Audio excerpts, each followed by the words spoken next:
1 പത്രോസ് അധ്യായം 4. ദൈവകൃപയുടെ കാര്യസ്ഥൻ. ശരീരത്തിൽ പീഡനമേറ്റ ക്രിസ്തുവിൻ്റെ മനോഭാവമാകുന്ന ആയുധം ധരിക്കുവിൻ. എന്തെന്നാൽ ശരീരത്തിൽ സഹിച്ചിട്ടുള്ളവൻ പാപത്തോട് വിടവാങ്ങിയിരിക്കുന്നു.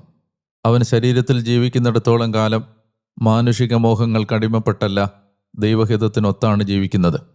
ജനതകൾ ചെയ്യാൻ ഇഷ്ടപ്പെടുന്നത് പോലെ അഴിഞ്ഞാട്ടത്തിലും ജഡമോഹത്തിലും മദ്യപാനത്തിലും മധുരോത്സവത്തിലും നിഷിദ്ധമായ വിഗ്രഹാരാധനയിലും ഒഴുകി നിങ്ങൾ മുമ്പ് വളരെ കാലം ചെലവഴിച്ചു. അവരുടെ ദുർവൃത്തികളിൽ ഇപ്പോൾ നിങ്ങൾ പങ്കുചേരാത്തതുകൊണ്ട് അവർ വിസ്മയിക്കുകയും നിങ്ങളെ ദുഷിക്കുകയും ചെയ്യുന്നു. എന്നാൽ ജീവിക്കുന്നവരെയും മരിച്ചവരെയും വിധിക്കാനിരിക്കുന്നവൻ്റെ മുമ്പിൽ അവർ കണക്ക് കൊടുക്കേണ്ടി വരും. എന്തെന്നാൽ ശരീരത്തിൽ മനുഷ്യരെ പോലെ വിധിക്കപ്പെട്ടെങ്കിലും ആത്മാവിൽ ദൈവത്തെപ്പോലെ ജീവിക്കുന്നതിനു വേണ്ടിയാണ് മരിച്ചവരോടും സുവിശേഷം പ്രസംഗിക്കപ്പെട്ടത്. സകലത്തിൻ്റെയും അവസാനം സമീപിച്ചിരിക്കുന്നു.